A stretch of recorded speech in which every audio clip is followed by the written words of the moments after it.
Hello everyone, welcome back to my channel. Today I'm very happy to take you with me on a tour of an exhibition of Théodore Rousseau, one of the French painters who came before the impressionists and one of the painters of the very famous School of Barbican. To this day he is one of the most controversial French artists in the sense that he wasn't accepted at the Salon, the official exhibition entity, but at the same time, even critics of his own time, several of them actually claim that he was one of the greatest artists of his time. As you can probably see by the decorum, he was very focused on painting the Fontainebleau forest, which is near to Paris, or in the Île-de-France region. And most of his paintings actually were dedicated to nature in general, but this beautiful forest in particular. He was very interested in the preservation of this region and particularly of this forest, so one might even argue that he was one of the first ecologists of his time. And now, without further ado, let's jump into the exhibition and discover it together. It is important to consider Rousseau not like a mere forerunner of the Impressionists, but to appreciate him for what he was, namely a rebel and a very innovative painter. Together with Corot and Millet, they worked towards what might be considered a pictorial fundamental revolution for the history of landscape painting. They start to paint nature exactly as it is. Landscape painters were encouraged to choose a site that would be most picturesque and were supposed to beautify what they saw, adding some charm and the sublime ideal. Rousseau did the complete opposite and never hesitated painting plains, moors and dead branches, chaotic undergrowth and textural earth. A choice that scandalized the Salon's jury. Nevertheless, this doesn't mean that there is no emotion in his work. He wrote, quote, "You do not copy what you see with a mathematic precision, but you translate and you feel the real nature." Rousseau wrote, hearing the voice of trees and understanding the language of woodlands. Through paintings he conversed with the forest, and in the words of Charles Baudelaire, Rousseau was, quote, "a naturalist constantly drawn towards the ideal." In the 1830s, Thoré invented a philosophy of art that he calls the art for men. The idea being that art shouldn't be social through the subject, but simply in itself. The painter's role in an ideal society would therefore not be delivering a message, but building a bridge between himself and the public through emotion. Emotion is what gives an artist a profoundly collective reach. Therefore, the painter's communion with nature or the forest is also a search for a communion with other men, because the landscape is immediately understandable to everyone and signifies the universal fraternity with nature.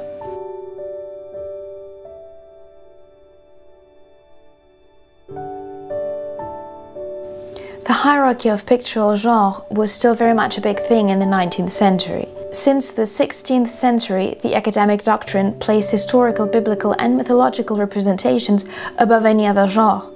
Rousseau willingly renounced the academic way and actually abandoned the Grand Prix de Rome, a French scholarship for students where some lucky few were awarded a bursary that allowed them to stay in Rome for 3 to 5 years at the expense of the state. He therefore simply went on a tour of France rather than to Italy. Impressed by the volcanic landscapes of Auvergne, Théodore Rousseau represented them in a particularly powerful and expressive way. Here he combines watercolor, gouache and pastel, a mixed texture that allows the painter to create a contrast in opacity. This allowed him to capture the fluidity of the atmosphere in a manner reminiscent of William Turner, all the while rendering the earthy and dense aspect of the land reminiscent of Constable. To translate the feeling of dizziness facing the immensity, Théodore Rousseau abandoned traditional perspective and topographical accuracy. His canvas represents an abyss rather than a panneau. The space towards the summit of the Mont Blanc seems to deepen as we contemplate it.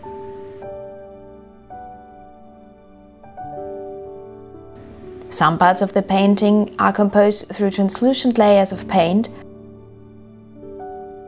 Others, on the other hand, are very thick and textural, an effect achieved through loaded brushstrokes and a painting knife.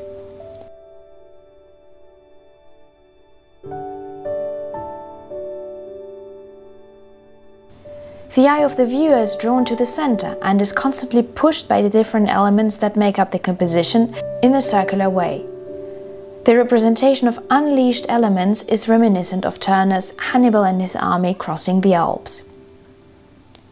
The new Glyptothek of Copenhagen, where this painting is permanently exhibited, has chosen a very original way of showing this painting, namely without any frame at all, in order to increase the impression of endlessness of this vista.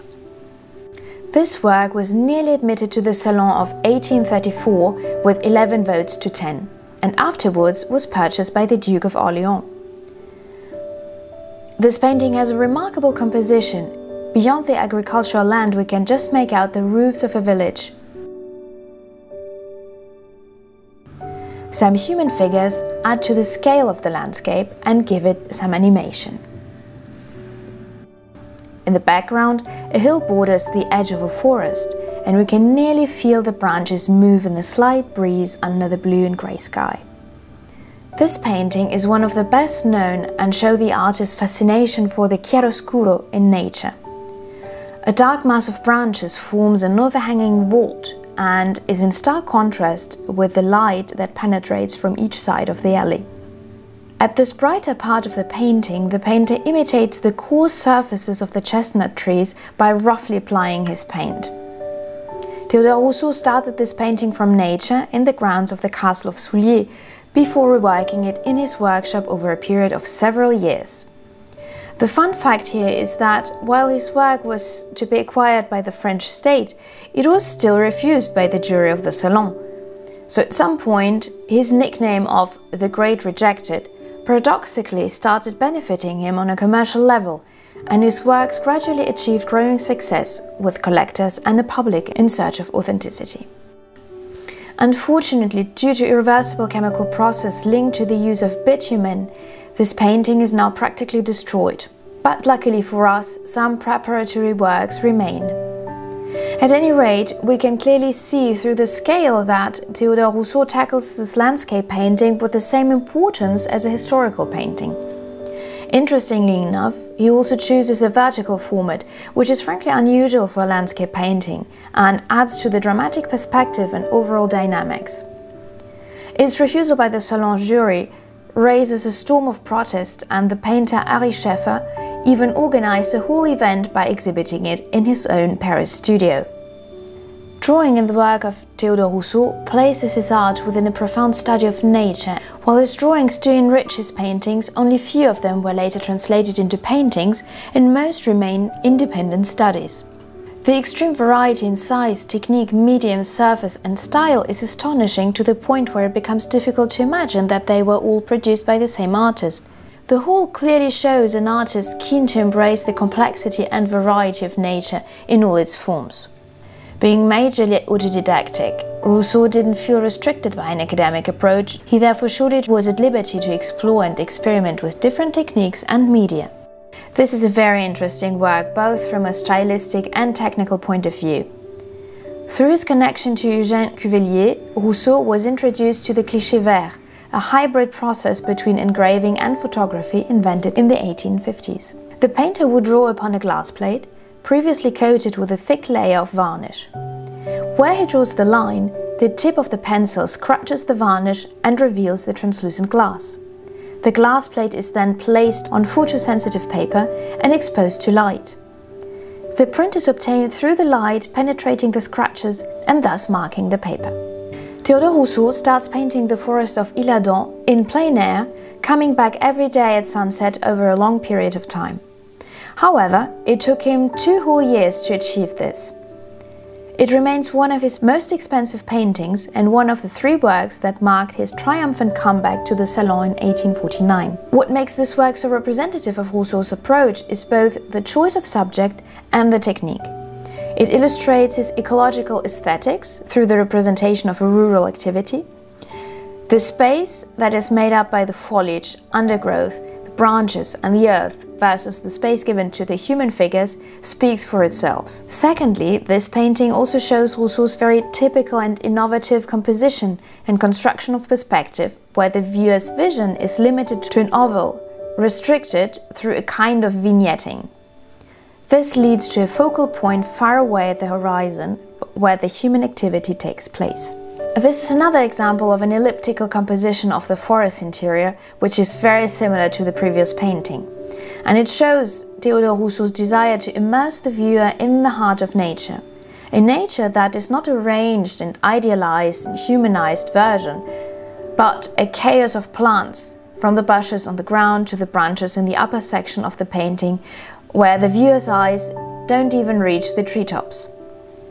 On the contrary, the brighter areas attract the viewer's eyes further into the distance and thus even further into the heart of the forest. To immerse the onlooker in this way means to invite him to become one with nature. His paintings are composed in such a way that they give the impression of not actually being composed. By renouncing any geometric perspective, Rousseau placed people inside the ecosystem and not before it. In this way, Rousseau expressed an organic conception of nature by immersing the viewer in nature, making them one with the whole. Finally, it's the question of the status of completion in his work. A majority have an unfinished look to them. The most conservative members of the jury criticized him for sending sketches to the Salon. Others, on the contrary, admired his roughness and savage style. And after all, what if these were unfinished sketches, if they have more truth to them than some finished paintings? And what is a finished painting anyway? Théodore Rousseau represented the crooked rock oak twice, in a painting and in a print in the center of an intertwining group of branches and foliage. This particular composition gives a dense and obscure version of the forest, completely devoid of the presence of any human figures.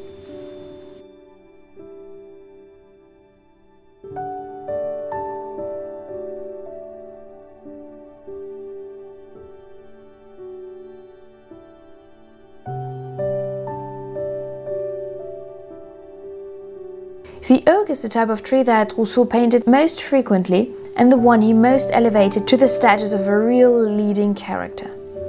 By placing his subject in the middle, he made the oak a clear protagonist of this portrait-like painting, which is emblematic to Rousseau's production.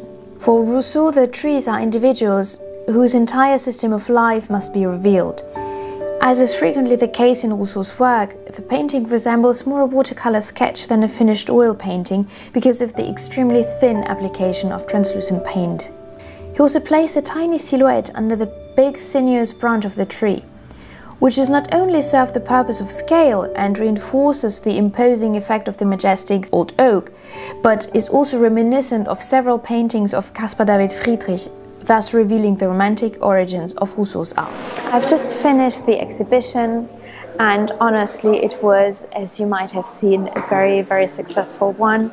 I found that it was very well made in the sense that you had the whole of the historical context, so some explanation of what his inspiration was, but also in comparison artists of the same School of Barbican, so that you could compare and really appreciate the genius of Théodore Rousseau in particular. Me, for instance, I am not the biggest fan of the School of Barbican. I feel like the contrast, if you might speak of contrast, in most of the paintings is maybe a bit exaggerated. I don't feel like it is very natural, but I'm not under the impression that this is the case for Théodore Rousseau, and for me this is part of his genius actually, that it never feels unnatural or forced, you know. Yes, I also thought that as me personally, I know the Fontainebleau forest very, very well. I go there for dog walks regularly. What was funny is that he composed and painted his artworks in a way that is very close to how one would have taken photographs today. So he was in the same way focused on light. He was darkening the foreground artificially, if one might say, and focusing on the light, closer to the horizon line, so that you have this impression of a look through a tunnel or an ellipse, as they called it. And this is very similar to how one would take photos today. Interestingly enough, part of the exhibition was also dedicated to photographs taken at the Fontainebleau forest at the same time by some of his contemporaries.